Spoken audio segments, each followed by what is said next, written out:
സ്വാഗതം. കാണാത്തതും കേൾക്കാത്തതും. മുല്ലപ്പെരിയാർ ഭീതിയെ കുറെ പേരുടെ ഫോബിയ മാത്രമായി കരുതുന്ന രാഷ്ട്രീയ നേതൃ സമൂഹം കണ്ണു തുറക്കുമോ?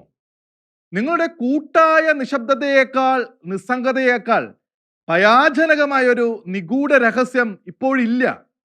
LDF-നോടും UDF-നോടും ചോദിക്കുന്നു, മുഖ്യമന്ത്രിയോടും മന്ത്രിമാരോടും പ്രതിപക്ഷ നേതാക്കളോടും ചോദിക്കുന്നു, ജനപ്രതിനിധികളോടും ചോദിക്കുന്നു. നിങ്ങളോടിനി എങ്ങനെയാണ് ജനങ്ങൾ ഈ ആവലാതി പറയേണ്ടത്? ഇവിടെ അധികാരമില്ലെങ്കിലും മൂന്നാം ഗണമായ NDA സഖ്യത്തോടും ചോദിക്കട്ടെ. ജനങ്ങളുടെ പ്രാണഭീതി കണക്കിലെടുത്ത് പ്രേരക ശക്തിയായോ സമ്മർദ്ദ ശക്തിയായോ ഇടപെടാൻ നിങ്ങൾക്കിനി ആരുടെ ക്ഷണപത്രമാണ് വേണ്ടത്?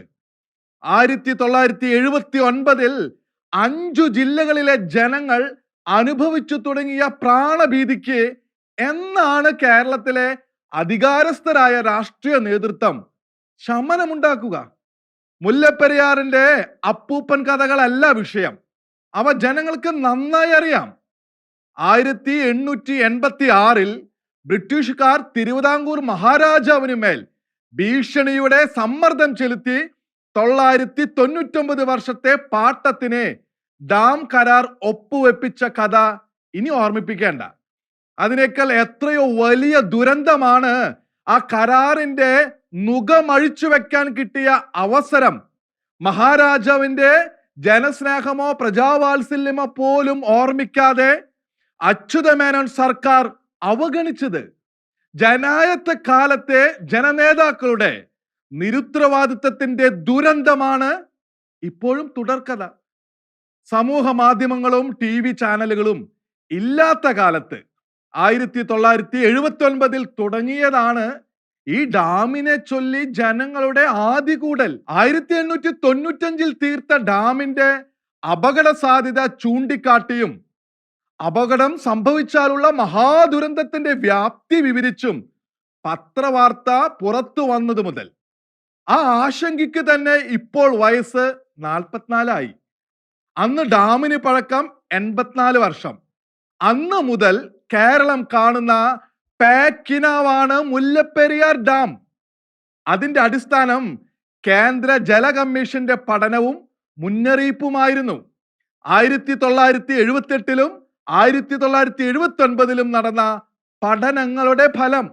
പക്ഷേ ഈ പഠനവും മുന്നറിയിപ്പുമെല്ലാം ഉണ്ടായിട്ടും ഡാമിന്റെ സുരക്ഷിതത്വ കാര്യത്തിൽ യാതൊരു സംശയവും ആശങ്കയുമില്ലാതെ തമിഴ്നാട് പെരുമാറുന്നത് എന്തുകൊണ്ട്?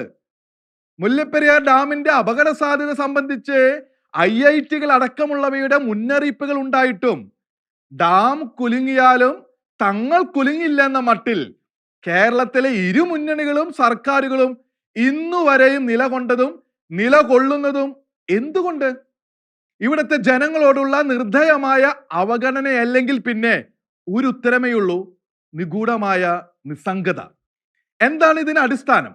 എങ്ങനെയൊക്കെ ആരൊക്കെ മുറവിളി കൂട്ടിയാലും ഡാം ഭദ്രമാണെന്നും അതിന് കുഴപ്പമൊന്നും ഉണ്ടാകാൻ പോകുന്നില്ല എന്ന ഉറപ്പോ? അതോ ഡാം 100 വർഷത്തേക്ക് ഭദ്രമാണെന്ന് പറയാൻ ജസ്റ്റിസ് KT തോമസിനെ പ്രേരിപ്പിച്ച അതേ ഉറപ്പ് തന്നെയോ? ഡാമിന്റെ സുരക്ഷിതത്വം പഠിക്കാൻ പരമോന്നത കോടതി നിയോഗിച്ച സമിതിയിലെ അംഗമായിരുന്നല്ലോ ജസ്റ്റിസ് KT തോമസ്.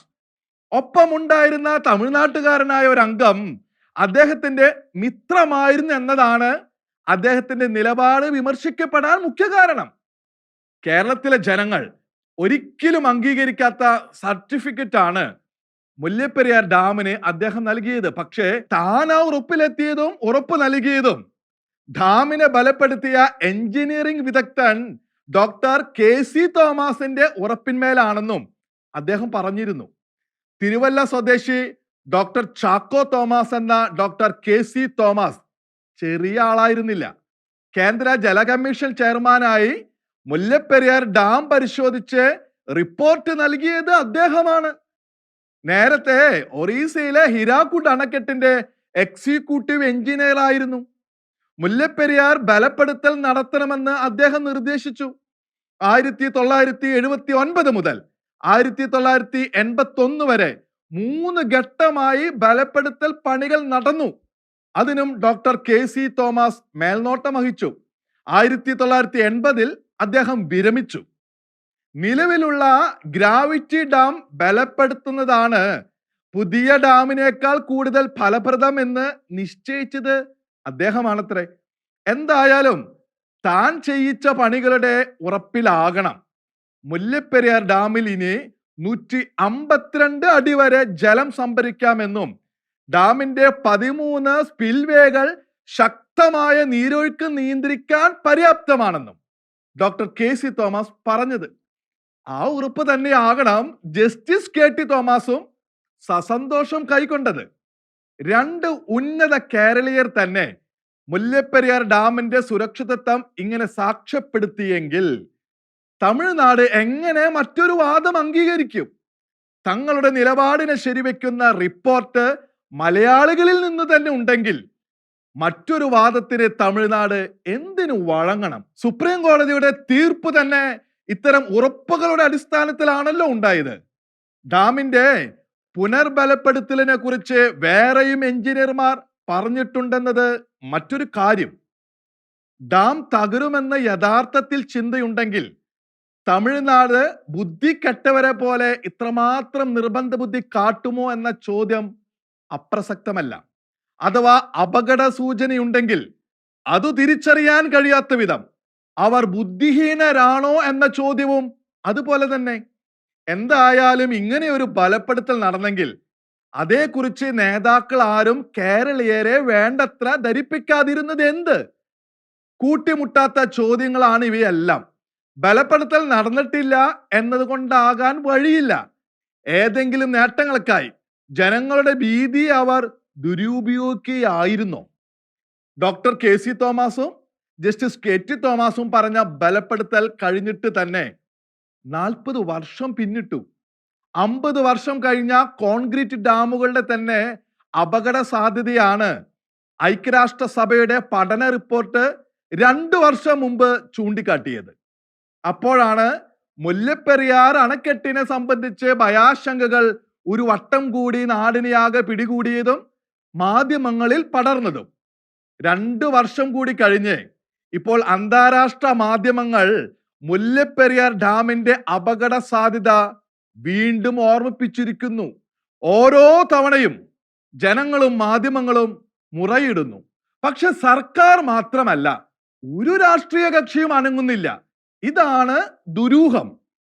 സർക്കാരിനോടും പ്രതിപക്ഷത്തോടും പറയാൻ ഒന്നു മാത്രം: ഡാം എക്കാലവും സുരക്ഷിതമാണെന്ന ചിന്തയിലാണ് നിങ്ങളെങ്കിൽ ജനങ്ങളോട് അത് തുറന്നു പറയുക. ഡാം സുരക്ഷിതമെന്നാണ് തങ്ങളുടെ നിലപാടെന്ന്. നിങ്ങളോട് പിന്നെ എന്തു പറയണമെന്ന് ജനങ്ങൾ തീരുമാനിക്കട്ടെ. സാധുവായ ന്യായം എന്തെങ്കിലും ഉണ്ടെന്നാണ് കേരളത്തിൽ ഊഴം മാറി ഭരിച്ച 2 മുന്നണികളുടെയും പക്ഷമെങ്കിൽ ജനങ്ങൾ അതറിയട്ടെ. ഒരു കാര്യം മറന്നു കളയണ്ട: ഓരോ വർഷവും ഡാമിന് പഴക്കമേറുകയാണ്. ബലം കുറയുന്നത് സ്വാഭാവികം. അതിനെ തടയാൻ നിഷേധ പ്രസ്താവന കൊണ്ടോ നിസ്സംഗത കൊണ്ടോ കഴിയില്ല. 128 വർഷം പഴക്കമുള്ള ഡാമിന്റെ കാര്യത്തിൽ പഴയ ഉറപ്പുകൾക്ക് ഏറെക്കാലം നിലനിൽപ്പില്ലെന്ന് നേതാക്കൾ ഓർമ്മിക്കണം. ജനങ്ങളുടെ ഭയവും ആശങ്കയും പുലി വരുന്നേ എന്ന കള്ള നിലവിളിയാണെന്ന് ഭരണകർത്താക്കൾ കരുതുന്നത് ക്രൂരതയാണ്. സുപ്രീം കോടതിയിൽ നിന്ന് പെട്ടെന്ന് അനുകൂല ഉത്തരവ് സമ്പാദിച്ചു കളയാമെന്ന വ്യാമോഹമൊന്നും കേരളത്തിന് വേണ്ട. സംഭവിച്ചാൽ മഹാഭാഗ്യമെന്ന് മാത്രം. സുരക്ഷിതമായ പുതിയ ഡാമിനോ മെട്രോമാൻ ശ്രീധരൻ പറയുന്നത് പോലെ ടണലിനോ വേണ്ടി തമിഴ്നാടുമായി ധാരണയിലെത്താനുള്ള വൈഭവമാണ് നേതാക്കൾക്ക് വേണ്ടത്.